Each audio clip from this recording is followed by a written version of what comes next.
Thank you. Good evening and welcome to the April 4th meeting of the Norfolk Select Board. It's nice to have you here. We're going to start out this evening by saying the Pledge of Allegiance. I pledge allegiance to the flag of the United States of America and to the republic for which it stands, one nation, under God, indivisible, with liberty and justice for all. Thank you.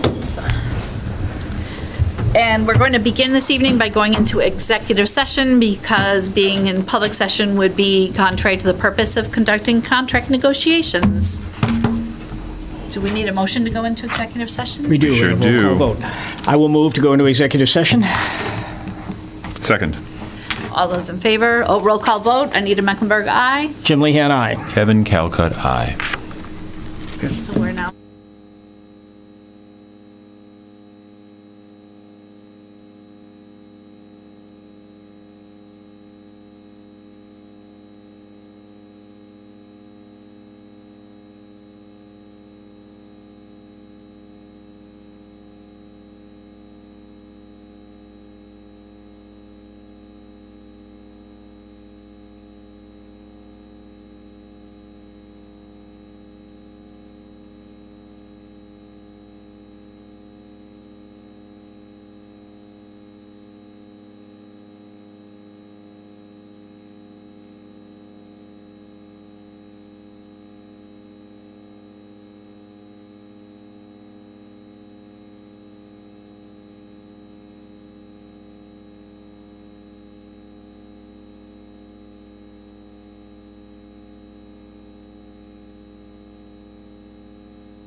Tough to find good help, isn't it? Thank you, Andrew. Welcome back. We're back from executive session of the April 4th meeting of the Norfolk Select Board, and we're going to begin this evening with public comment. Public comment is the opportunity for the public to say up to 3 minutes of anything they'd like about meeting the needs of the town. Is there anybody who has anything to say, online or in person? Nobody? All right. And so our next thing is to vote to execute an employment agreement with Todd Lindmark. I will move to approve the contract effective July 1, 2023 for our finance director, Todd Lindmark, to run for a 3-year period. Second. All those in favor? Aye. Aye. Thank you very much. Nice to have you back, Todd. Very nice to have you back. Thank you. Not that you went anywhere, but we're... And then we are going to be talking about the nuisance dog. Yes. So as part of the board's previous select board meeting, the board had a dog hearing about dogs at Village Green. Village Green. And so the next step in that process is to actually issue final orders.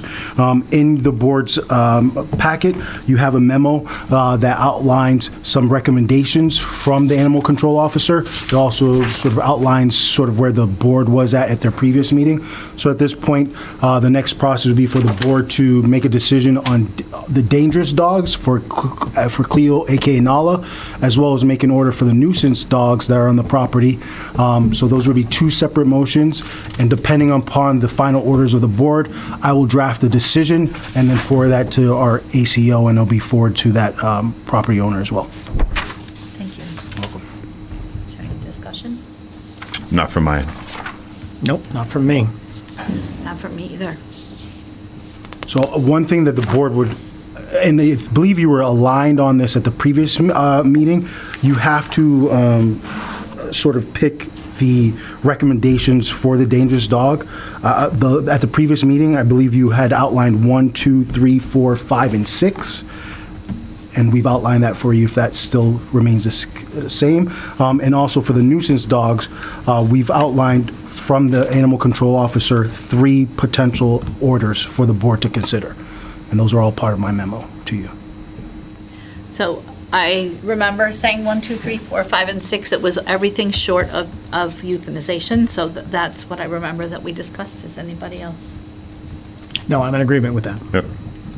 And as far as the nuisance dog, I don't believe that we made any recommendations, but it seems like Hillary has some strong recommendations here. Is there any? I think those are all in line with what we had discussed in the context of the meeting. I concur. Excellent. So we'll take a motion. Justin, I don't have to outline the full text of each of these No. measures, right? I just have to identify which number measures we're including. I would reference the Mass General Law, the chapter 14057, and then just pick the one, like 1, 2, 3, 4, 5, and 6, and that's sufficient. The nuisance dog, though, you would want the actual language for.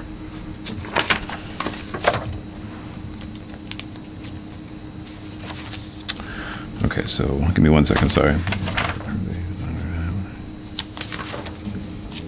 Per MGL, chapter 140, section 157. Got it, okay. I move that the board approve that the dangerous dog named Cleo, aka Nala, owned or in the keepership of Alicia Raycroft, conform to the following orders per MGL, chapter 140, section 157. And that is items 1, 2, 3, 4, 5, and 6. I will second. All those in favor? Aye. I also move that the board order that the remaining nuisance dogs owned or in the keepership of Alicia Raycroft conform to the following order under, that is not section 157 any longer. You would want to just read those. These we want to read, okay. Item 1 is that the dogs that are kept and or reside at 4 Village Green be confined to the premises of the keeper of the dog with a secure fence or gate enclosure in proper repair, that when removed from the premises of the owner or the premises of the person keeping the dog shall be leashed, and that proof of ownership, keepership, rabies vaccination, and town license for the dogs be provided. Second. All those in favor say aye. Aye. Aye. Thank you. Agenda, and would you thank Hillary for us for her work on that? I will. Agenda number 4, vote to approve use of the Town Hill for the following events. So before the board, there's a list of events for Town Hill. All of these events have come before the Select Board's office. They've been checked with DPW, police, and fire. There are no concerns there. Everything is conformed. So we are asking for the board to approve all these events for the days listed in the agenda. I move to approve the events as outlined in the agenda. Second. All those in favor say aye. Aye. Aye. And just before we go on to number 5, I want to say how exciting it is to have so many events on our town hill, and including Exhale School of Dance, the PTO end of the year celebration, the lawn games, the bubble program, Fun in the Sun story time, the Chip and Farm visit, and the Lions Field of Flags, which I went to last year, was really very moving. And so it's very exciting to live in a town that has those kinds of events. Number 5, presentation by Tri-County regarding the school building project. So this evening, we're going to be joined by Mr. Dan Haynes, who's the Tri-County School Business Administrator, and there will be a presentation about the Tri-County project. So Dan, you can... Norfolk's prestigious representative. Brian Marshak, Norfolk's rep to the school committee and also the school building committee chairman. Dan Haynes, School Business Manager. You guys can come join us in the cozy chairs if you'd like. Yes. Just turn off the sound there.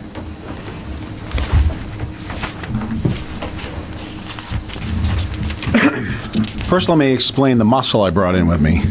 So, amongst my other duties in town, I am assistant troop leader for Troop 80 right now. And these are my 7th graders who are working on a merit badge known as Citizenship in the Community. And one of the requirements is that they attend a town meeting, observe what happens, view differing opinions, and then discuss it with us to see if they understand the process. Cool. And I'm sure you know some of them, or they were probably much smaller when you had them, but... I think it's wonderful. I remember these vividly, and I think it's great to have you guys here. Welcome. It's great to be here in Norfolk to discuss the school building project at Tri-County. The superintendent wishes she could be here tonight, but she has another meeting this evening to discuss the same topic. So a little bit of a history. So Tri-County was organized 1973-74, opened its doors in 1977. So our building is, 50 years old at this point.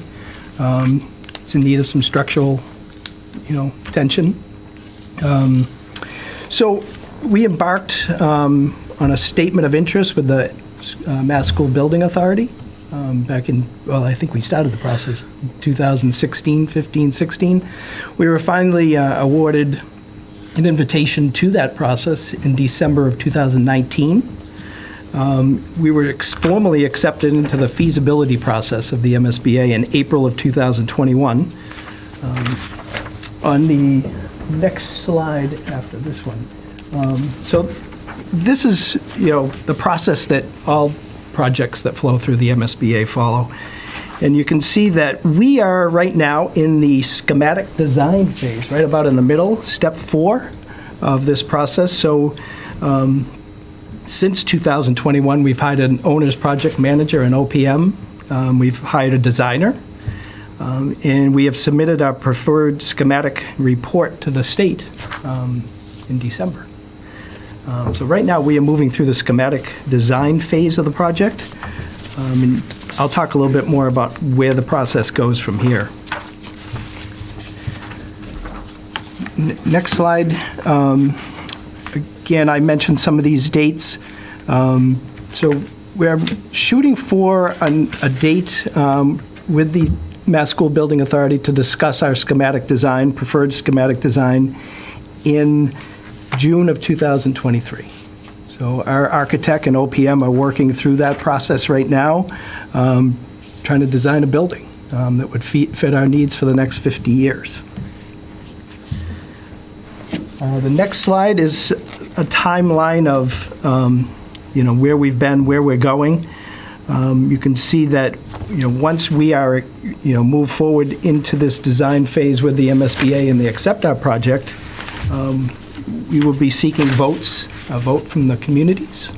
We'll talk a little bit about that later. Our ultimate goal with our project is have students in the building in September 2027. That is the goal at this point. Thank you. So again, as part of this process, the MSBA, you have to look at different options for a school building. One of those is a base repair option. That is just bare bones, windows, doors, look at the basic envelope structure. There's also, you need to look at a renovation or an add renovation. And you also have to look at a new construction project. Those are the three different building concepts you have to bring to the MSBA. I know that, Mr. Mushnick will share my sentiments here. When we embarked on this, we really thought we'd be looking at a repair. This is a building that's been well-maintained over the years. There hasn't been a lot of deferred maintenance. If you've been in the building, it's immaculate. But when we looked at the order of magnitude numbers on the next slide,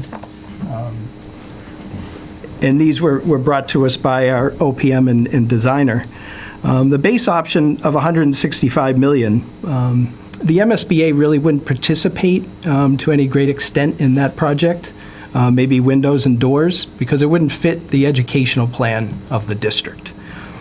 We did look at two add renovation options. One came in at $279,000, one was $279 million, one was $282 million. The new construction option was $280 million. It was not that vastly different than our two viable add renovation options that we looked at. You also need to consider in a new construction, that is much less disruptive to the students.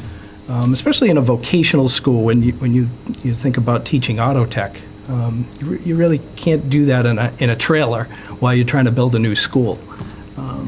So the new option, the new construction option, was certainly less disrupted, and the price was not that vastly different than an ad reno.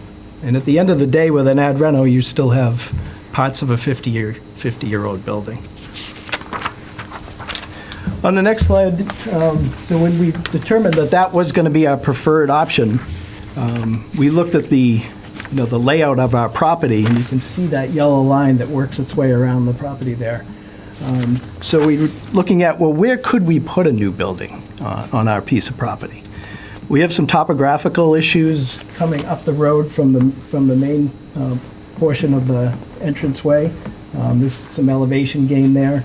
The football field they can see on the far end. We looked at that option. The neighbors are fairly close. I'm not sure the neighbors would be, really excited about seeing a vocational school right outside their window. So the viable option that we came up with was behind the building, which is where the solar array field is, right behind the building there. That was decided that would be the best option for the new construction. On the next slide, this is a conceptual drawing that our architect pulled together of what the finished building would look like, so that we would, build on that solar array field, and then we would move the students in and demolish the building in front, and that would be parking. We'd be looking at, moving our solar energy either to the rooftops or carports at that time. That is certainly in our design. On the next slide, this is the first floor. These have what we call our high bay shops, the larger shops. We have classrooms,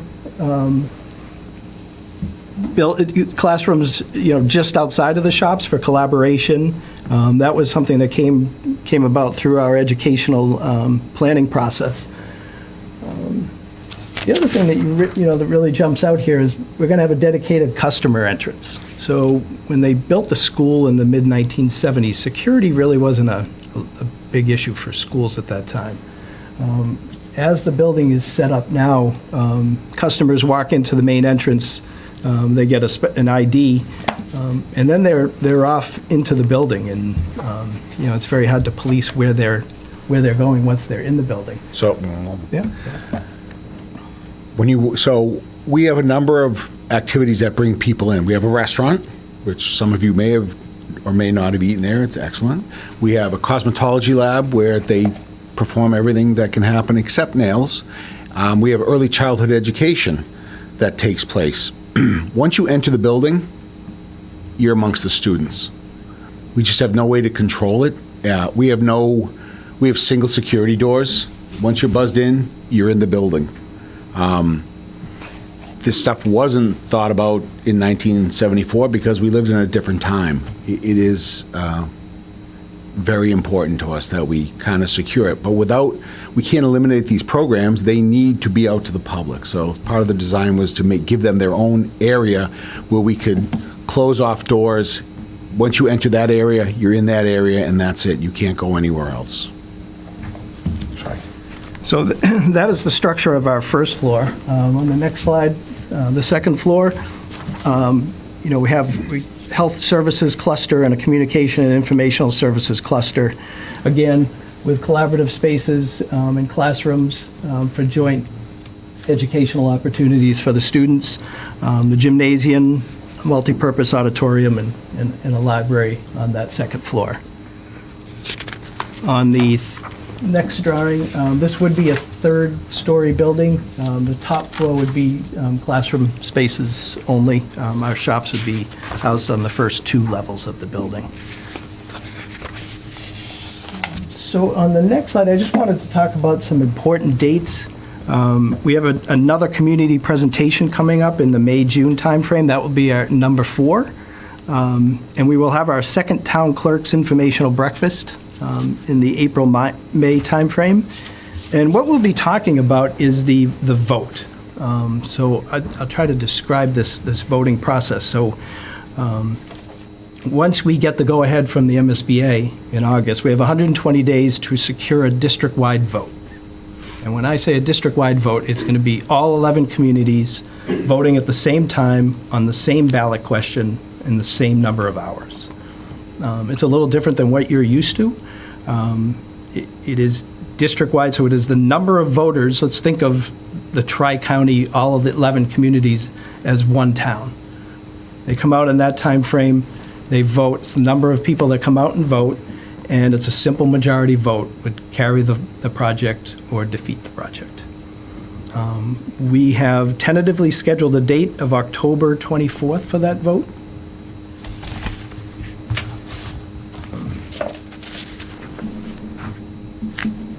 So I don't know if I'd entertain any questions on that specific part, because I think the presentations that we've done, that has been one of the most confusing parts of this. This district-wide vote is paid for by Tri-County. That is why we involve the town clerks in every community to look at how we're going to structure. Some towns may have 2 polling places, most towns may have 1. Historically, for these types of votes in a vocational school setting, it's a low turnout. But we try to let the town clerks decide that part of the process. What isn't included on this district ballot question is whether there's a debt exclusion to pay for the project for each community. Because we as a district cannot dictate, it's a local option, how the towns want to pay for the school building project and their share of the debt. So it's an important. Would you take a question now, or do you want me to? Sure, yeah. Madam Chair? Yes. I'm a little confused. First, you guys have a great school. My compliments. You do wonderful work there, and I was on the King Philip School Committee when they divested from being a vocational and became Just traditional. Traditional. Thank you. So you guys have a wonderful school. But I have a bunch of questions on your issue about the vote and how this works. Yeah. I know our share is by percentage of students. And so according to your chart, we're a little under 4%. How does the town vote if we don't know what the dollar impact is? And that dollar impact varies by year. Correct. How is the town going to have an accurate understanding of the impact of that cost? When this building is, when we have firmer numbers, we will come out and meet with the communities again to talk about what the total number, the $280 million that I presented is what we call an order of magnitude number. The schematic design phase will kind of, we'll sharpen our pencils and determine what that number really looks like. And do you know what SBA's reimbursement is? At what, 50, 52? Do you have a number? 52.89%. Is it? 52.89%. So, okay, pretty much the of same as... eligible costs. Okay, And about the that's same an as we important got. concept. Correct. So it could be all over the place. Okay. There are some things they will pay for, and there are other things they will not pay for. We know well. Right. But you'll So- know that coming out. I'm sorry to interrupt. Yes. No, go ahead. Yes. But you'll know that coming out of schematic, Absolutely. right? Okay, thank you. So literally what schematic means is they are now, you saw on that, one of the back slides, there was a kind of a Right. conceptual. I That's cheated. what- Up until that point, it's been blocks for us. It's now looking like a building. Once it gets to a building, they can actually give us costs. Up until this point, it was an idea of what they've done in the past. Yeah. So we will have it by the, I thought it was either late June, July, numbers. Legitimate numbers that we're going to go forward with. And we have to stick to it because the MSBA, you can't come back if you make a mistake. If you make a mistake and they fund you, they go, well, have a great day, figure it out. We don't want to have to do that.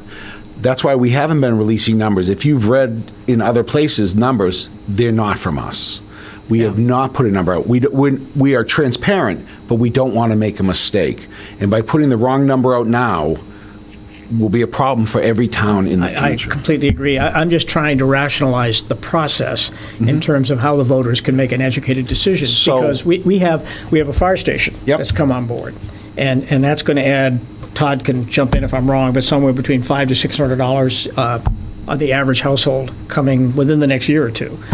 We have a school that is considering adding some additions that will have potentially a significant impact on our tax base.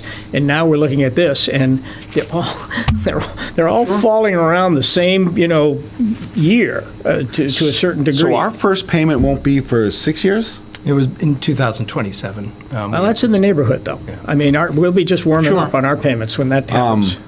And we understand that, where we're coming from, where you're coming from as well. We know, every town is dealing with the same problem. We're well aware of it. We are trying to contain costs. But as you know, the MSBA dictates a certain style, what they expect, what you're going to build. I know you're going to want to do the addition at the Freeman, and I know that probably won't fall into MSBA because Right. they don't pay for the future, they pay for the present. Correct. In the present, they say you're okay. When we have our numbers, so Bristol Plymouth Vocational just went through this process, and they added to their website this great little tool where you could type in your town and your property value, and it would tell you how much it's going to cost you. We're hoping to annex that technology for our website when we have a real number. We are meeting with our bond agent at our next meeting to start the preliminary discussion of what's going on, what it's going to cost. Again, we are very cautious about putting it out there and telling somebody it will be, $500 a year or $300. Some towns are sending a lot of kids. North Attleboro sends I the saw majority. that. North Attleboro and Right, Franklin. yeah. Correct. But you know what? As a whole, if you look at Norfolk as the KP district, if you look at the numbers for Norfolk, Rentham, and Plainville, we actually are the number 2. We send more kids that don't go to KP and go to Tri-County than some of the other towns. We are aware. So, may I, Madam Chair? Yes, Thank you. yes, of course. I understand all that, and I wouldn't want you to No. throw something out there that you'd have to regret. But if I were to just take your number, Yep. the 280, and I assume 50% reimbursement, let's say 52 in that neighborhood, and I assume 25 years, you're looking at somewhere in the neighborhood of probably $300,000-$400,000 on the debt per year. So. Todd, you tell me if my numbers get too skewed here, but that's going to add probably about 100 to 110 bucks, somewhere in that neighborhood, to the tax base. That's tolerable, but I'm just trying to tie it in with two other projects. I understand completely. I'll back this up just a smidge to 1977 when I walked through that door in the first class. That building was built by the state for free. You've been on this committee a lot of years. Yeah. We've never come looking for money. No, you never have. We don't. No. We run a very tight ship, thanks to Mr. Haynes and a number of gentlemen before them. We would like to continue to run our tight ship. I understand. We didn't come to you for funding to even start this process, because even starting this process costs, there's no free lunch. And we will continue to try to keep it as low as possible. Again, design schematic will then give us the opportunity to start doing cost engineering. We're discussing what we're doing at the same time as we're designing. We're talking to construction companies and going, how can we design it so that we can save money? And we really are trying. I'm a town guy. I don't want to pay $135 more. But in 20 years, $130, not that I'm throwing it out there willy-nilly, hopefully we're all going to keep moving forward and keep sending our even more. I'll also say 50% of the people in the trades today are over 50 years old and planning to retire in the next 10 years. We are not backfilling it. We're not sending it. We don't send a lot of children from Norfolk. A lot of parents don't know that building exists, what it does, and that Norfolk owns 1/11 of it. And it's a community building. It's available to the community. It can be used for Norfolk things. With scheduling, it's underutilized. We're hoping that this new building will draw attention to it and help everybody understand what's there and what we're offering. It's not your or my old vocational school. It's a very different way of teaching kids today. It's a great school. 60% of the children that go there go on to either a 2 or 4 year college before they go into their trade. I just keep asking questions. I apologize. No. I get bogged I'm their down. cheerleader. No, you have a great school. And I'm not trying to nail you. This is more of a curious question. If, let's just say this all goes forward, and so it passes, and so we get a number. And Todd, I don't know, maybe you know the answer to this. We get a number that says this is our piece of the puzzle. Does that number change with the fluctuation of enrollment, or does that become a fast and hard number? It changes with enrollment. That's what I thought. October 31st of each year, or October 1st? It'll get reassessed. They'll reassess based on, you could have it go up a couple. Or it could go down. Will we see an influx of Norfolk kids going, all of a sudden, I want to go to Tri-County? There's a certain amount of kids that are, a certain amount of slots based on the size of our town that we're entitled to. If other towns don't use their slots, you can then slide in-district children in before out-of-district. And we do allow out-of-district when there's space. So the number could go up, but will it go up 10%? It might go down 10%. Nobody knows. I'd like that every kid in Norfolk wanted to go there, but they don't. They don't. So it does vary. You also have to keep in mind that, again, as Dan said, we don't determine how you fund it. You can do whatever you want to fund it. Sherburne, for instance, sends 3 children. It's not a lot of money to them. Mm-hmm. Hopefully they send a lot of children to the Aggie, so that's where the majority of their funding goes. So they look at us as just an option, but it's not costing them a lot of money. Again, North Attleboro is sending hundreds and hundreds of children there. Yeah. Okay, thanks. And our district agreement does, so Sherburne, who has 1 student at Tri-County, they have to pay for 5 seats in the capital portion of that debt allocation. That is part of the district agreement.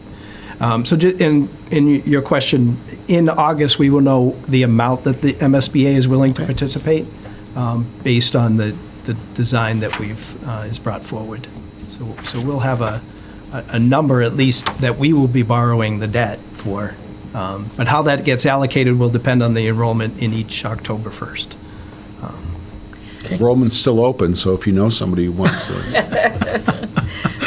May I ask a question about when we were looking at the pricing, when you were considering your pricing options, and the renovating the original building appears on paper to be a cheaper option. Can you help me understand the difference between if you did that renovation, your final product, compared to if you're the one that you're proposing? What's the difference in the product? The $160 million is the building stays exactly the way it is and is just repaired. We don't get sprinklers, we don't get security, we will get windows, because we have some that are, a little piece of duct tape seals them up good. But it's just to maintain the building and keep it as best we can to code. I'll tell you some of the problems going on right now that will come into play then.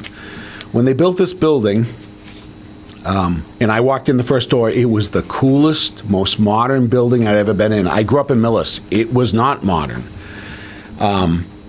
It had ramps, which was like so amazing. But those ramps are at 11 degrees, and any of you who are familiar with ADA know that a wheelchair does not go up an 11-degree ramp. The doorways to the classrooms are pocketed, so they have depth, and when you open the door, you can't put a wheelchair in. Our elevator is about a foot short of being able to hold an ambulance gurney. When they built it, they used an older system where they laid the pipes in the slab. So we're having problems now where periodically, not this year, knock wood, pipes are bursting. So first we have to go find where in the slab the pipe burst, and then we get to break through the slab and fix the 50-year-old pipe. Again, the 160 is based on what it will cost with maintenance, because it will have to be done, but it will not change anything. It'll be exactly the way it is. And very little participation from the MSBA. Are there educational opportunities in the construction of a new building for your students? More than just the students. So we had recently been interviewing construction companies, and they all offered basically adult ed for the students to come and be a part of the program. Now, OSHA doesn't allow the kids to actually work on a job site, a lot of them. There are pretty strict rules about what equipment they can touch or be around, but they will do classroom, they will be involved in meetings, the older students who do co-op will have the opportunity to work on it, and it won't just be construction, it'll be the electricians, the plumbers, even some of the kids, advanced manufacturing, they'll all have an opportunity to get over there and use their skill set to help put the building together. I'm going to keep going. You mentioned something about the percentage of your students who go on to college, and this could just be a lack of knowledge or information on my part, but I am curious by that, because in my mind, you were trained in a trade, and then you either went into an apprenticeship, and then you were able to go to work, and so could you explain that a little bit more? In the old days, absolutely. Your dad said to you, what are you going to do the rest of your life? And you went and you did that. Today, when they get out of school, they have the basics, a lot of the base certificates and whatnot, but it's not enough to get fully certified. So they'll go to school to pick up the extra time in classes to get certified. For instance, you'll take health, but you're not a nurse yet. You've taken some of the state tests, so they'll go to a 2-year school versus a 4-year and become a nurse. Electricians, we do have some kids who are going to become electrical engineers. We've had some plumbers be going to become mechanical engineers. The automotive trade, they're going into the automotive. The carpentry trade, they tend to be going into the carpentry trade. Dental assisting, they will go to school as well, although a lot of them, businesses call our building every day looking to hire our students. We have done a really great job over the last 30 years to tell every child you need to go to college. You won't get a job, even though they have a trade. So some of them follow that route. They come back to it, though. And we're hoping that more will stick with it. This year, our number one choice, carpentry. We expanded the classroom to up to 25 students, and we could have put another 5 more in there. for a few years, carpentry wasn't a big choice. It is, and hopefully they'll stay there and they'll go do it because, again, we're not backfilling it. We also, another note, is Tri-County offers adult ed, and the state last year started paying for plumbing, electrical, and carpentry as adult course, and we'll be implementing that. I mean, we have run a very healthy adult school at night. Welders come there to put their time in to get their certification. There's electrical, as well as some other, some of the run-of-the-mill, or the traditional adult ed stuff, but you get to use the shop. So we're educating on the backside as well. It's not just the kids during the day, but it is also at night. And again, we're hoping to expand that. Thank you. You're welcome. Well, it looks like all the good questions were asked already. So I'll just try to pull a couple out of nowhere. First one, just as a matter of curiosity, how many times did Tri-County apply to the MSBA program before they were accepted? I believe it was 3 or 4. Right, with resounding no's. So Based on relative need. Right. So what would happen is they'd come out and they'd look at our building and they go, there's nothing wrong with this building. Look, it's shiny, it's painted, it's clean. Well, yes, because we take pride in it and we wash it and we paint it and we keep up with it. But you learn the next time to... No, we've never done that. What happened is things kept breaking. Yeah. We kept breaking. We had applied to the accelerated repair program because, truth be told, when I got on this committee, we looked at the project, I said, maybe 50 million. I might go to 100 million. I can't come to you. Then I learned what I didn't know. And it's a big world out there when you start looking at construction projects and escalation and price of steel and site work. I just didn't know. And I was like, well, we'll just jackhammer all those ramps out. They go, do you know what's under those ramps? I go, no. They go, ledge. That's why they built the ramps, because they didn't want to move the ledge, because Tri-County was built on a mountain. I don't know if you haven't been there, they literally took the top of the mountain and rolled it down the hill. Back when they did it, they broke the big boulders into big boulders. That was it. And then they filled in over it. Whereas today, the big boulders become little pebbles and get filled in and leveled out. And it wasn't a construction practice back then. So because of that, we have deficiencies. They built over the ledge, wherever the ledge was, we built a ramp. Our track is condemned. It generates sinkholes about every other year. Like, you'll go out and there'll just be a hole there, and then they back up a concrete truck and they fill it in and they repave over it, and then the track is good for another year or so. Some of the practices that worked really well didn't stand the test of 50 years. Gotcha. One thing I wanted to touch on too, Dan, you had mentioned that there was a minimum threshold for capital assessment based on student enrollment. One of the things I noticed early on was that there was a couple of communities that had less than 5 kids who were enrolled. Did you say that those communities would be paying a 5-student contribution? Okay, Per grade, correct. Thank you. It's per grade, so it's 20 students. It's Was it? I thought it was just per 5. grade. All right. Yeah, it's 5 students. I'm corrected. Got it. Thank you. This past weekend, I had the opportunity to go to a town hall event with Congressman Auchincloss, and there was a wonderful young lady who stood up and asked the question and said, look, vocational schools are in dire need of support. Is there anything that the federal government can do to support? And, Jake did his normal thing, and he talked about things that he's trying to do on his end, but then deferred to Jeff Roy, who was there to talk more about the things that were being done at the state level. So my question is, has anything been explored from either a federal grant process or a state grant process that could help offset some of this cost? So there's 2 bills. Actually, I think there's 3. House 538, Senate 274. They're both acts to improve access, opportunity, and capacity in Massachusetts vocational technical schools. It was filed by Representative Scanlon, co-sponsored by Representative Marcus Vaughn and Senator Roush. So one of the things is going to add, or they're proposing to add 2 seats to the MSBA Board of Directors that come from a vocational background. Vocational is a lot different. It's a different educational environment. It's a different building. I mean, if you think of our shops, our high bay shops, our auto tech shop has bays like you would see in a car dealership. Those are expensive. So we'd like representation on the MSBA to address the differing costs between a vocational school and a comprehensive school. We're also, and our superintendent has been instrumental in this, helping develop this legislation. $3 billion they're asking for from the millionaire's tax to help fund vocational schools. Understanding that the need, because all of the vocational schools in the 70s, when they were built in the 70s, were built on this land grant. So, this is new to everybody, and everybody, as you've mentioned, you have your own projects.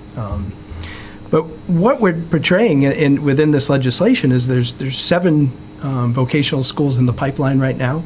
That represents 119 communities statewide. So that's a large population, and there's a lot of municipalities that are impacted.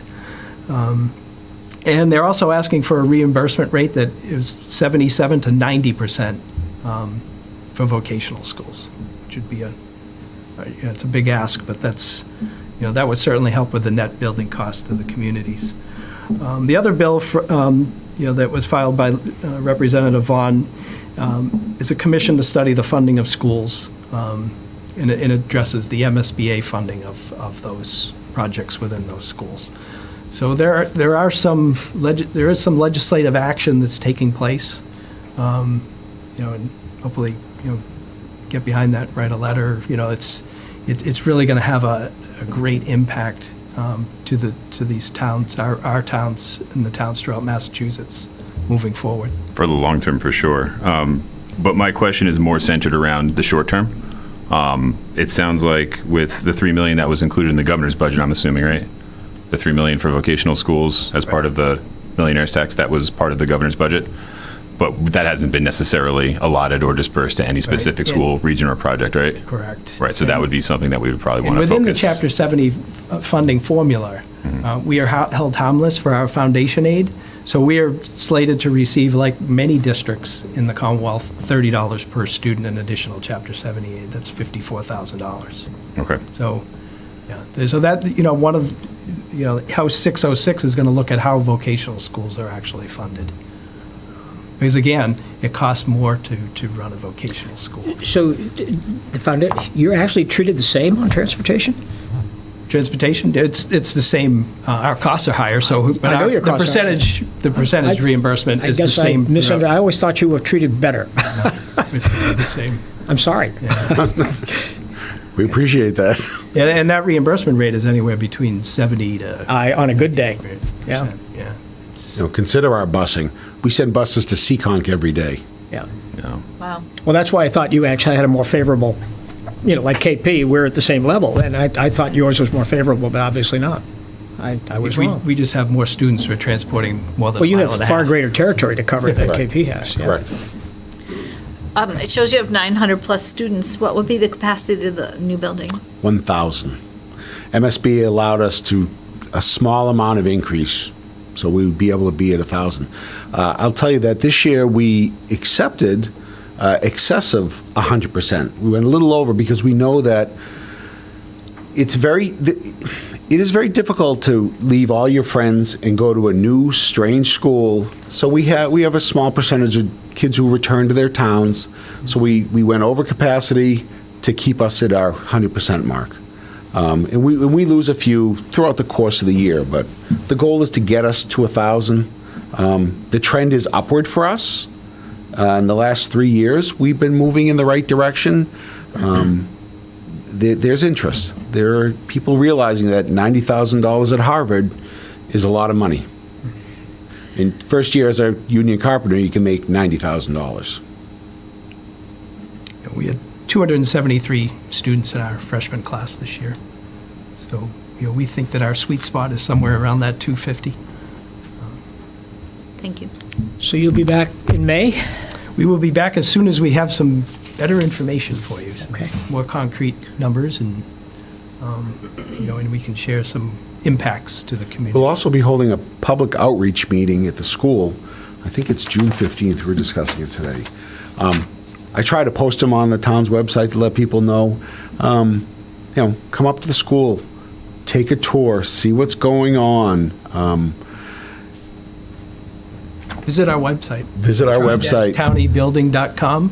It has all of these slides are there, all of our action that we've taken at our monthly meetings. Frequently asked questions. It is a very transparent process. So, Many years ago, your kids worked on a Habitat for Humanity project with us.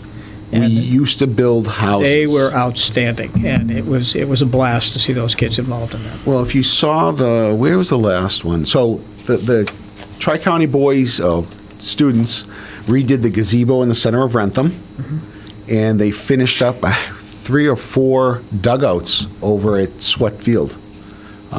When their contractor, when they ran out of money, Tri-County stepped in and said, we can build these. And they put it together for them. And they're always looking for projects, by the way. It takes a little while to get them here because there's a backlog, but towns should use those assets. Yeah, good point. They were terrific with us when we built that project. They were great. Kids were great. It's become very difficult to build a whole house. I know. Well, this is many years ago. Yeah, right. But it was a wonderful project to see the kids involved like that. Thank you. Any other questions? No, look forward to seeing you guys No, back. I will look forward to the next visit. thank you. Thank you for your Thank you. support. Thank you. Thank you. And thanks for all you guys do. Thank you. I said guys. I should have said folks. Thank you.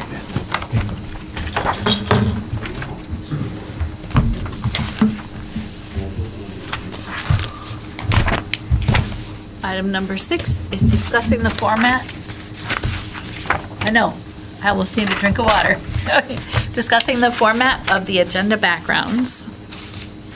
You want to? I think this is more a discussion for the board. This is an agenda item that was added to the agenda to talk about the agenda background moving forward. So Do you want to start? Because I know this is Sure. your heart. Well, it is. I mean, I just would like to see us consider sort of revisiting old practices. I know that when Blythe was here, she suggested some changes, and I'm sure she had good reasons to do it, but I think those changes somewhat took away from our ability to do some of the things that we need to be doing. And Blythe is no longer here. I've had a chance to visit with Justin about this, and he has no skin in the game, so we'll pull him out of the equation.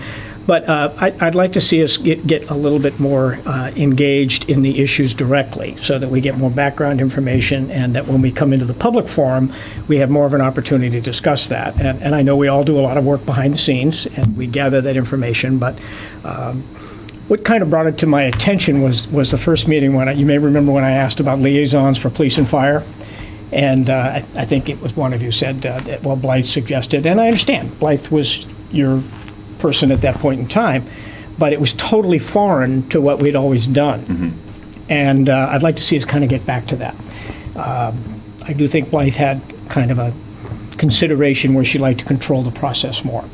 And I think that's taken away from us a little bit, and I'd like to see us kind of get back to that. So, again, nothing to do with you folks, because it came from Blythe, and I understand that, and I'm not trying to hang her. It's just a different view. There are different ways to look at this, and I'd like us to consider getting back to a little bit more of, when you and I were on the board together, Kevin, where we were a little bit more debating the issues rather than sort of just reacting to the issues. And I do think we should have liaisons to police and fire and DPW.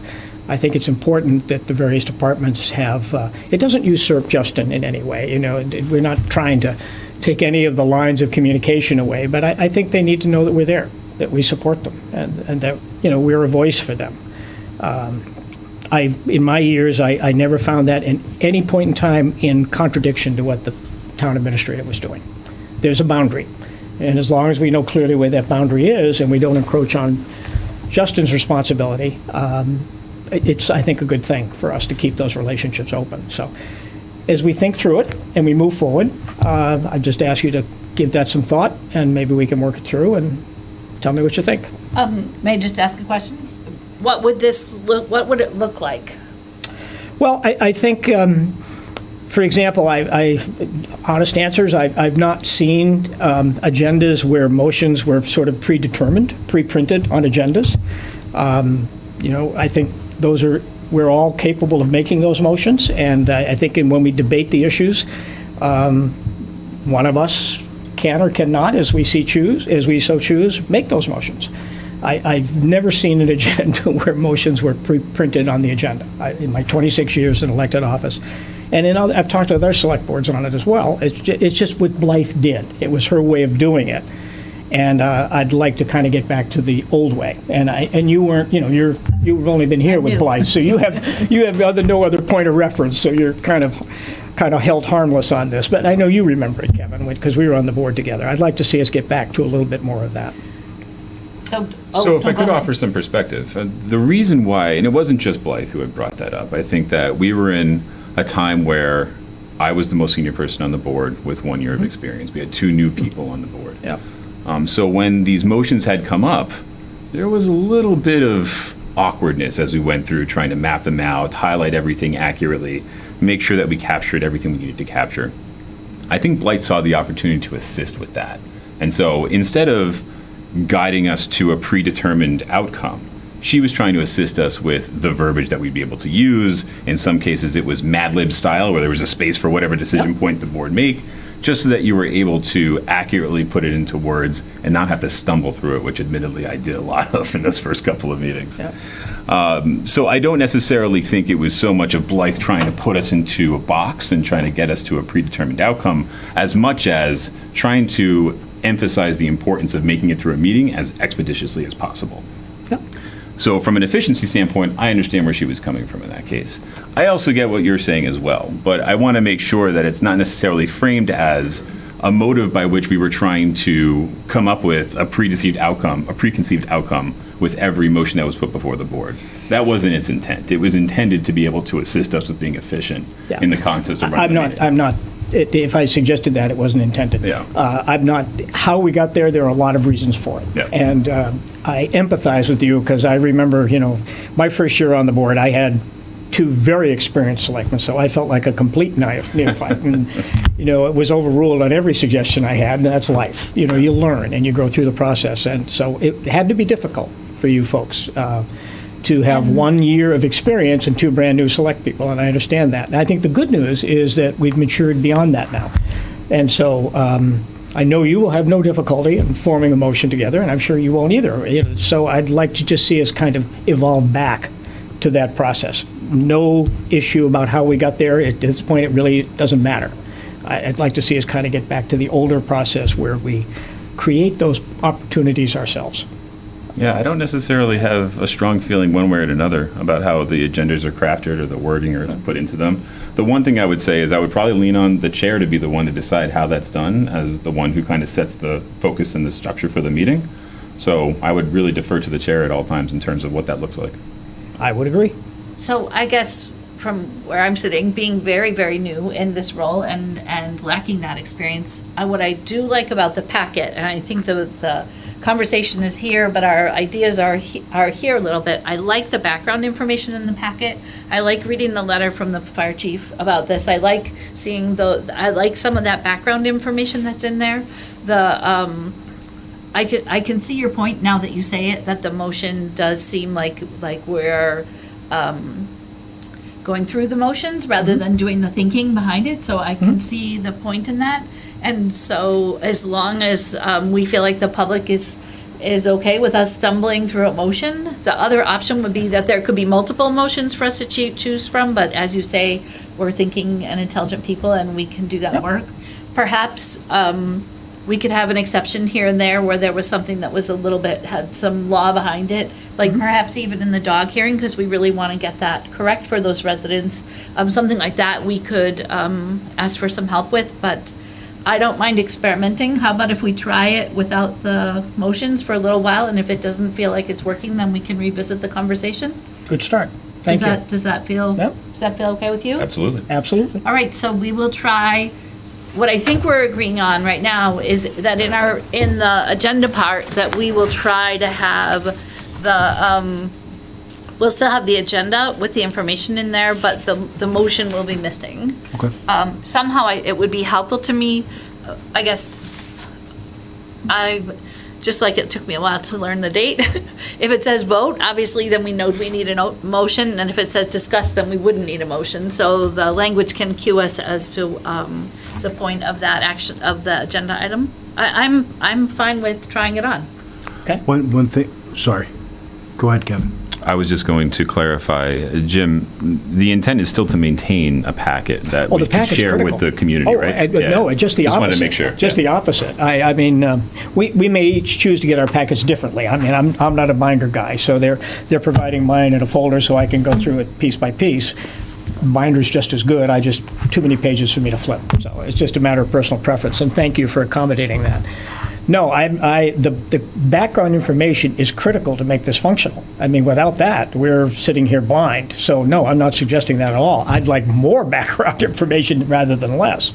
And that, to me, is what empowers us to have that healthy discussion and then make whatever appropriate motion we may have at that point in time. So yes, absolutely. That's the critical component of our decision-making.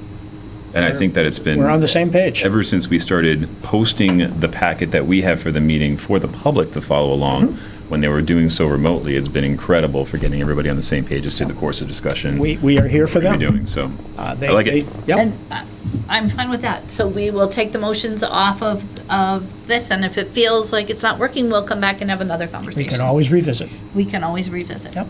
We're very clear on this, and I just want to say one thing, Thank because you. you had mentioned, if it said vote or something like that, you would know an action to take. What we will continue to do on the agenda is just separate them versus action items and discussion items. Thank you. So when you have the action items, you know you're actually taking an action on it. The discussion items are, Can I just, this may or may not be, I've so many papers here, I've lost track of what I'm looking at, but just as a suggestion, one of the things that we do on the King Phillips Committee, and we used to do here, was all of the issues were listed very simply as either IO or AR, information only or action required. And it's just a simple way of designating it as you go down the list, and it just simplifies the process. I'll just offer that as a suggestion. yeah, whatever the board wants us to do, we'll do. I think It's just a it says suggestion. It's a action formatting items, suggestion, give that's all. action, and- Yep. Here we go. I did bring it for you to take a look at that. I guess my preference would be to have it actually say action items, because then for the public, for the interest of transparency, it doesn't feel like some kind of code that they're being kept out of. So let's say action items Okay. and discussion items, and let's give it a try. All right, and we'll remove the motions. We're clear. Very good. Okay, thank you. I appreciate your willingness to listen to that. Thank you.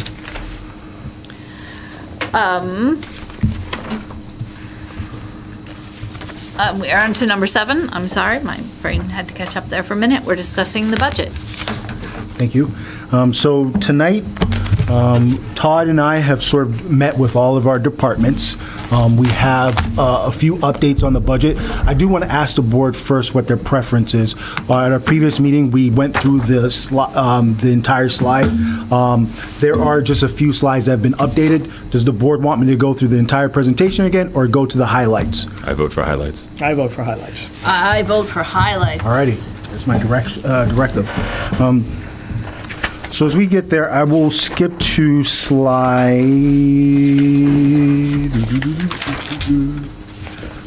We'll go to slide town reductions. As part of the process, and Todd, you can come up as well to chime in as necessary, but as part of the process to update our budget, at our last budget, or at our last select board meeting, we are at approximately a $1.1 million deficit. So we directed our departments to take a look at their budget. We opened up the ClearGov software once again. Todd and I reviewed with various departments, and we came up with a list of further reductions to sort of reduce that town budget deficit. We also made a request to the school, Norfolk Public Schools, to see if there was any reductions they could make. So what we have here is a list of town reductions for the proposed fiscal year 24 budget. So we've sort of grouped them into salaries and expenses.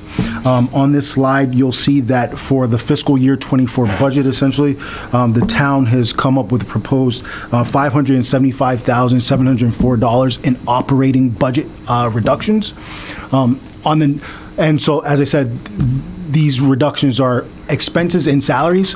On the next slide, it sort of highlights the actual positions in terms of salaries.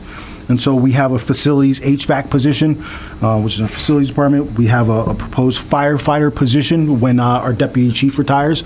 The plan is to promote from within, so there will be a vacant firefighter position for fiscal year '24 when that occurs. Our assistant building commissioner in fiscal year '23 was budgeted as a full-time assistant building commissioner. We transitioned that to part-time, and so that will continue in fiscal year '24 as well, realizing some savings. There's a building executive assistant position there that's vacant that we would hold the line on. In Public Works, we have a DPW highway and grounds position that we would continue to keep unfilled in fiscal year '24. And in the library, there's a children's librarian position that would remain unfulfilled in fiscal year '24. On the next slide, we had asked for Ingrid to represent the school reductions so far. I feel like I can just give a synopsis, but they will be giving a presentation tomorrow to the advisory committee about their budget, so I don't want to go into too detail. I think they'll speak more eloquently than me at this point. But their proposed budget was at 4.7%, and that equaled a subtotal of $448,000 in reductions, and those are the reductions listed above. And so tonight, the school committee is considering a $60,000 reduction, and that is listed out as the additional reductions requested below. One thing that's really important to emphasize is that, my conversation with Ingrid, there's a notion that 4.7% wasn't a level service budget already. So I would let them speak better on their budget presentation tomorrow at advisory committee, but we did want to update that slide. That was requested by the select board. Quick question. So the 60K, which is not in the 4.7, Correct. brings them down to what, about a 4.3? Around there, yes. $100,000 would have gotten 4%, so it's around 4.3 and some. Thank you. A couple decimal points. If I could just highlight sequence here. Initially, their proposed budget was the full amount. At that point, we had asked them to come down for the first time, and they did so by $448,000. And when we went back to them a second time was when they came down another $60,000 to get to where we are today? No, it was a good question. No, they developed their budget. I think we've provided information on how the budget was looking throughout the process. So the school committee took that information, they sort of crafted an initial budget, and they came at 4.7%. So those figures there were just the budget that they had crafted. So that includes the language up above, existing positions and expense reductions. There was no request to reduce the budget further until we realized we had a $1.5 million deficit. So 4.7 was their initial request of the town? Yes. Got it. Thank you. And may I just speak to that? The 4.7, I was talking to the chair of the school committee, and the 4.7 was acknowledging the situation that they see that the town is in terms of the perfect storm that we're having. So the 4.7 includes concessions already. So it is not, 4.7 is not a level funded budget. 4.7 is less than level funded, but they did that because they see themselves as partners with the town, and we're trying to play that part. Any other questions? I'll go to the next slide. So the next slide is largely the same. However, once again, we are at a $1.1 million deficit essentially with the town reductions that we worked with on our departments. We're at $963,000 deficit, which would be $903,000 if the Norfolk Public Schools reduced the budget by $60,000. So I will then go to the TA recommendations to balance the budget.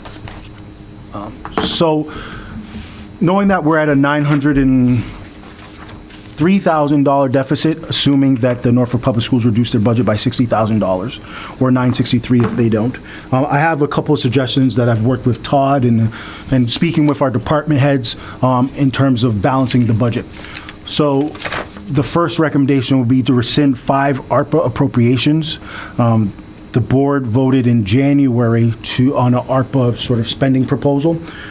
These projects were funded. However, there's been no expenditures on them so far. So one proposal would be the COA parking lot. We've allocated $150,000 for that project.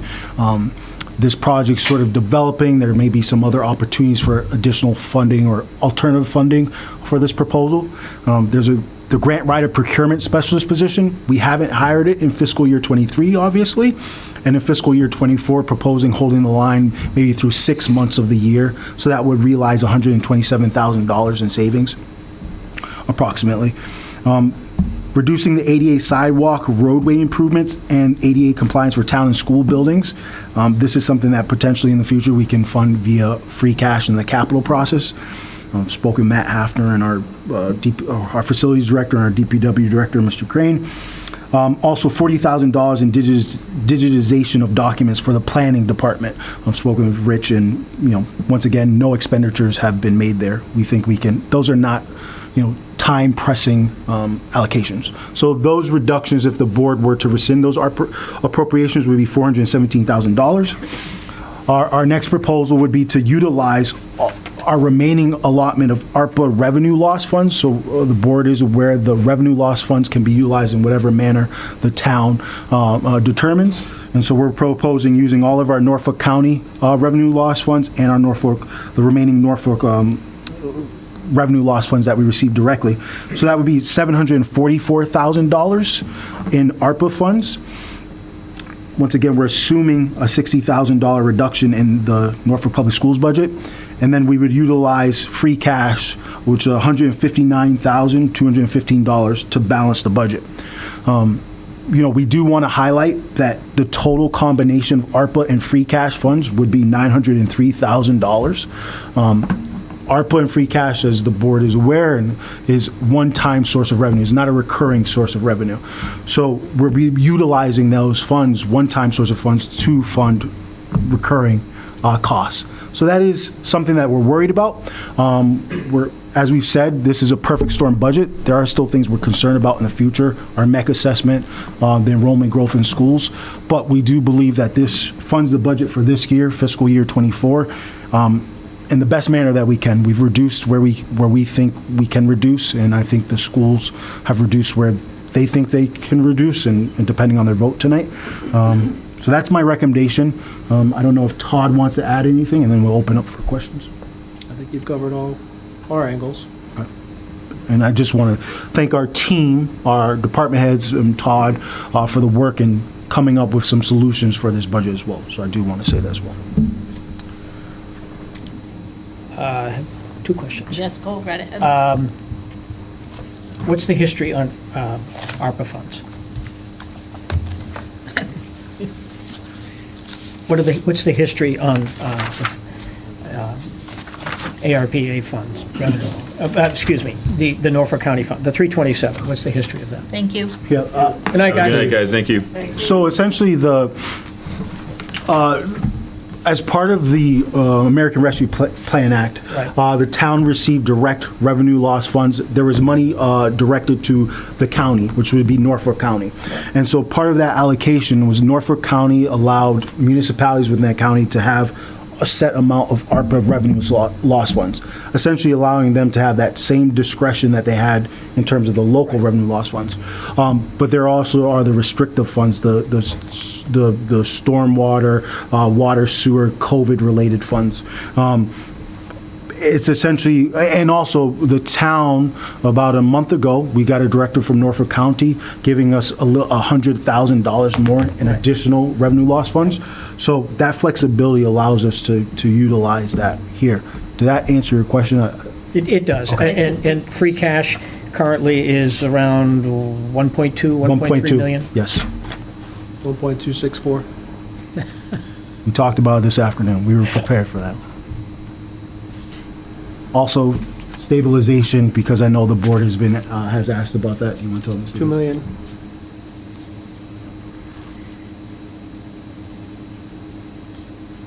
Well, I certainly want to thank the Norfolk schools for their efforts, and where KP is kind of locked in. They're not exactly in a negotiating position, so it's been on Norfolk Public Schools' back on this year, and I'm grateful for their willingness to work with us. Great. They always have been. I know from experience they always have. They've done careful work to honor the town. Do you have any questions? As part of the requested 60K reduction, or the provided 60K reduction from the schools, I believe I saw a note in there about the town being able to reassess any additional revenues that were unanticipated as we head into fall town meeting to potentially contribute some of that back to the schools to cover some of this reduction. Yes. Is that a actual communicated understanding, or? That's an actual communicated understanding, but also I think with the board's leadership as well and commitment to that, I think that, the proposal that we've come up with, we feel like we, in terms of the town side of things, we can proceed with fiscal year '24 with our proposal. We do believe that the legislature, it has trended that the legislature tends to allocate more additional state aid than the governor's proposed budget.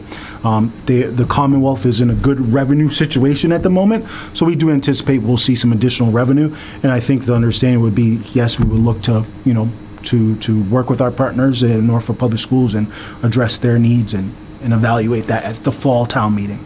So would the intent be to give to, I don't know what conversations you've had with this, so I don't want to intrude on where you are with this, but are you saying that the intent of that is that if there is surplus state funding, that in the November town meeting, we would replace, if available, the $60,000? Is Yes. that the commitment? Yes. Okay. That's very fair. I mean, I'm sure I share the same thought as the rest of the board. I'm not thrilled about the fact that we're using ARPA money that we had pegged for capital expenditures that we likely will have a tough time funding in the future to balance an operating budget. Same with free cash. But at this point, and just seeing what some of those reductions mean in terms of services availability, positions and whatnot, I would feel more comfortable, even though I don't like it, leveraging those funding sources as opposed to discussing further cuts in certain areas. So I will second And third. I will second my counterpart's opinion on that. No, it doesn't feel very good, but I don't see other options in front of us. I would ask, and this was a discussion item, but the board did vote on the ARPA appropriations. I would just ask that the board vote to rescind these appropriations. And what Todd and I will do is we'll come in at our next select board meeting with where our budget looks like balanced with the adjustments utilizing free cash and ARPA. But I would ask for a vote to rescind those projects. at a future meeting, right? I would just vote for it tonight if you're comfortable with it, because we do have to utilize that ARPA appropriation to balance the budget. So we would rescind all of the ones that we've appropriated and then No, I would just rescind these 5 projects. You don't think that there'd be an issue with the fact that this has been listed as a discussion item and not a voting item in the context of the agenda? No. And it's the board's preference what to do. It isn't an issue. Well, our next meeting is now going to be pushed due to school vacation. No, we're still having that We're meeting, I'm having We're sorry. gonna have the meeting Yep. 18th. Okay. Yes. And is there any holdup in waiting until that meeting to take that vote? Is there anything that this is dependent on that can't move forward until we have that vote? Todd and I can proceed with balancing the budget with the plan in place that we would do that, and we can take a formal vote at the 18th if that's what the board wishes. As long as you give us the directive that, hey, we're going to utilize that, we can plan for that and sort of work towards completing the budget with that understanding. There isn't an issue not taking the vote tonight either, if that's what your question So is. what I think I hear you saying is we don't want to be misleading to people and vote on something that we didn't intend to vote on. Yes, in short, that's really it. I mean, I doubt that anybody would have come in to highlight their opposition to our position if that were the case. However, we don't know that if they were never necessarily given the opportunity. But I'll leave it up to you two. I mean, if you both feel comfortable taking a vote tonight, then I'm more than happy to do that. I don't think it makes much difference. I think, what's the harm in pushing, as long as it doesn't impact the timing of the advisory board and all of the other parties that are involved in this decision, as long as you're working with that understanding, what's the harm? Okay. So let's wait till the 18th and we'll make, That's fine. let's And put we'll it on make the it an agenda. action item. On the Good agenda. point, Kevin. It is a good point. Okay. Excellent. It's a lot of painful, Thank you. a lot of painful decisions for departments and for these aren't pretty numbers, and so thank you for that. I know that there were 100 difficult conversations and difficult decisions behind all those numbers, so thank you. All right. Budget, we did that. General updates. Do the town administrator sir. updates first. A few things tonight. I do want to let the board know that Congressman Auchincloss, as part of his community project funding request for fiscal year '24, there's an annual process where projects that the congressman introduces projects to the appropriations committee. I do want to let the board know that the congressman selected a Norfolk Town Center sewer plant project as one of his 15 projects. That request is for $6 million. So we do appreciate the congressman selecting one of the projects that we submitted as part of the earmark requests. Senator Roush and our legislative team now has opened that process for us here in the state as well. So we will be compiling some different projects to submit to get some, hopefully some earmarks. But this is a long process, this process at the federal level, as the board is aware, but we are appreciated. And I know the board has really been really strong in trying to get additional grant funds or earmarks. So we do appreciate the congressman incorporating that project as part of his community project request for fiscal year '24. Recently, the governor signed legislation that is allowing for remote and hybrid meetings for public bodies to be extended through March 31st, 2025. So that's great news because it's been sort of sporadic that we've had this, we extend and then we have to revisit in a few months. So this will be till 2025. So that's great news. I do want to let the public know about the town and the select board's efforts to promote e-notify. As the board is aware, we've partnered with the Guilfoyle Public Relations. There's been, some community feedback that they want to feel more involved and have access to town information. So Kate and our team has sort of started working on rolling out e-notify and really promoting that, allowing for residents to customize the email or text alerts to get town information about going on. So we're really glad to be rolling that out. Look on our town Facebook page and sort of our website to see how you can do that process. We're really excited about it. And on a final note, it's sort of personal, but it's also for the town as well. I was recently appointed to the Massachusetts Municipal Association's Fiscal Policy Committee. That's selected by the MMA Board of Directors. I think there's a great opportunity for me to represent Norfolk. Obviously, there's not a lot of town managers that are part of that process, but also talk about some of the issues that we face here in town. Obviously, talking about our fiscal situation and the need for more state funds and so forth. So I think that's a great opportunity for me to advocate on behalf of Norfolk. So I did want to let the board know that I was selected. Congratulations. That's pretty awesome. So that means we can expect increase in state aid within the next 12 months? I'll be advocating for it. That's all I'll say. But that's it for me. Congratulations. Thank you, sir. Thank you. The only update I had to share is I was in our beautiful library today, and it's nice to have that back open again. It's beautiful and lovely. I had my passport updated, and they were super helpful. And how great is that we have those kind of services in our town? And I walked out of the public library, and on the right, the whole wall, all those daffodils are in bloom. And then I looked over at the beautiful town hall. It's a beautiful day to live in Norfolk, and that's my only update. Any updates, sir? I had a couple events I wanted to call out very quickly, if that's all right. The first one is the Norfolk Clean and Green event coming up on April 15th.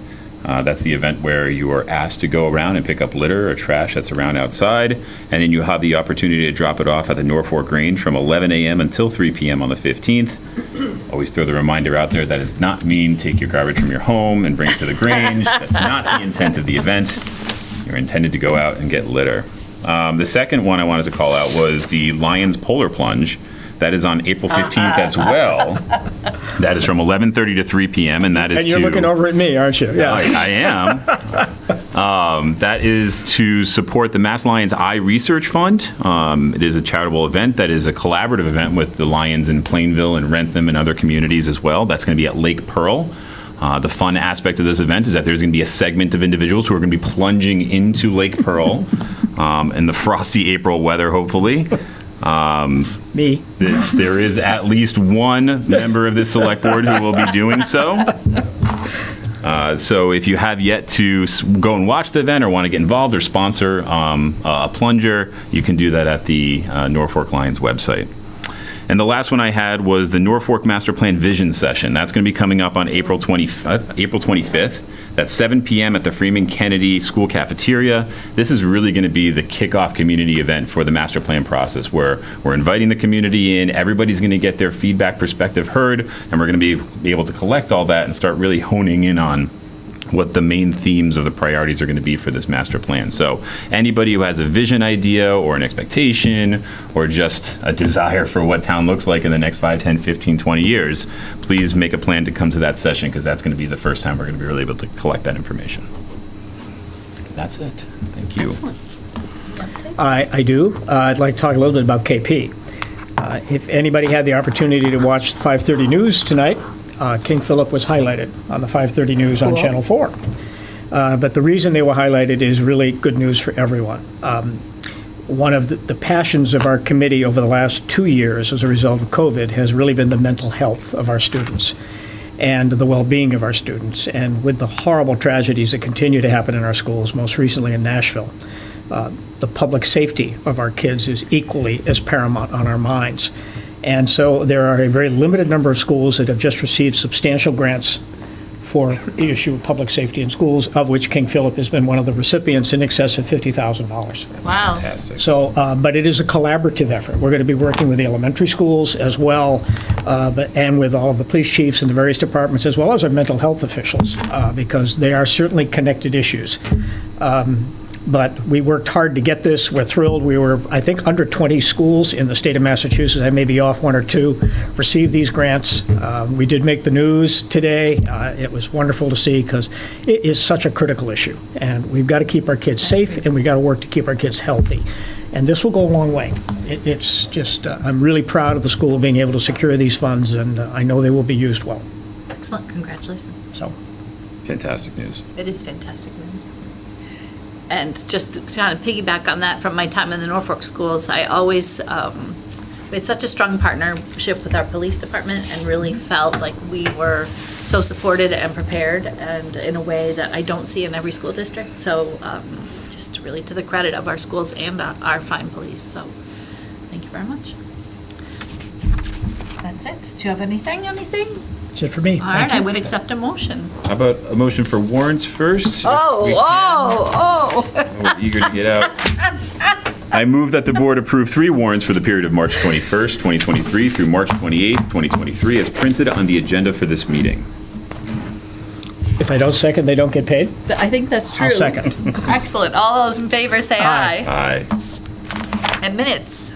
I have reviewed the minutes and find them to be accurate. I move to accept the minutes. Second. All those in favor say aye. Aye. And now, I move to adjourn this meeting of the Norfolk Select Board. I will second. thank you. All those in favor say aye. Aye. Aye. Thank you very much. Thank you.